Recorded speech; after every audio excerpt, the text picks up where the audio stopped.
John Green, dite Liv Taylor, est une actrice américaine née le 1er juillet 1977 à Spanish Harlem, New York. Elle est la fille de Steven Tyler, chanteur d'Aerosmith, et de Bebe Buell, mannequin des années 1970.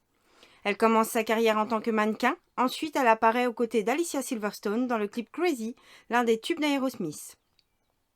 Milieu des années 1990, sa carrière cinématographique débute avec Silence Fall de Bruce Beresford.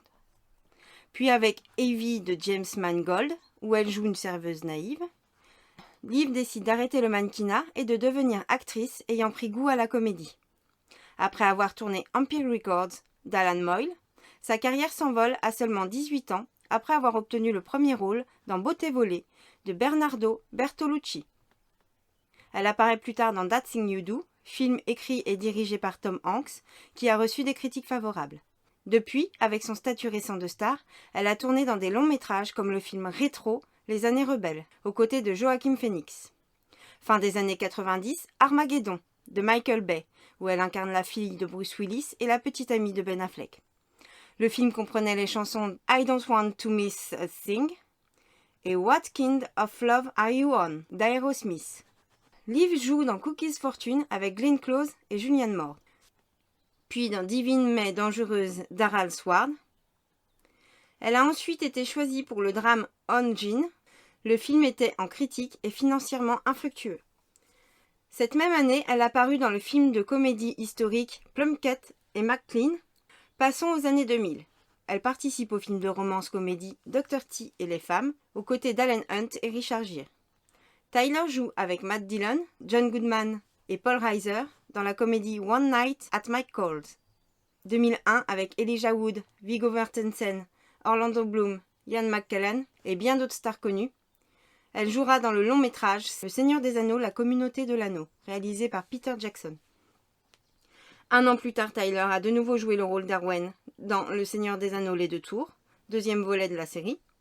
Le film a été un énorme succès au box-office, gagnant plus de 926 millions de dollars dans le monde et dépassant son prédécesseur qui a gagné 871 millions de dollars en 2003.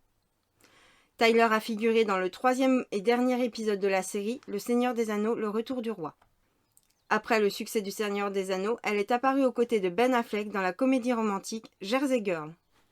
Puis dans le drame indépendant Lonesome Jim de Steve Buscemi, où elle a été choisie aux côtés de Casey Affleck.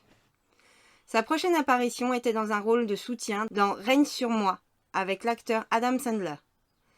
Fin des années 2000, elle a joué dans le film d'horreur d'invasion de domicile The Strangers avec Scott Speedman. Elle est apparue dans l'incroyable Hulk, dans lequel elle a joué le docteur Betty Ross aux côtés d'Edward Norton. Les années 2010, Tyler se contente de faire partie de la distribution du film indépendant Super, second long métrage de James Gunn, aux côtés de Rainn Wilson et Elliot Page. Elle poursuit dans la veine indépendante en tant que premier rôle féminin du drame Delayed, écrit et réalisé par Matthew Chapman. 2012, Liv fait partie du casting haut de gamme pour la comédie de science-fiction Robot and Frank. L'année 2014 lui permet de rester dans la fiction de genre. Elle défend en début d'année le drame horrifique Jamie Marks is Dead. Puis apparaît en septembre la comédie noire de science-fiction Space Station 76 de Jack Plotnick. Wildling, un film d'horreur fantasy réalisé par Fritz Boom avec Belle Paulet et Brad Dourr. Tyler décroche rapidement le rôle d'Anvo dans la mini-série BBC HBO Gunpowder avec Kit Harington. Fin 2010, Tyler a joué aux côtés de Brad Pitt dans le film dramatique de science-fiction Ad Astra, qui a reçu des critiques positives de la part des critiques. Année 2020, elle commence un rôle principal en tant que Michelle Blake dans la série dramatique Lone Star. Liv Taylor a été nommée et récompensée plusieurs fois durant sa carrière. Merci à vous d'avoir regardé cette vidéo.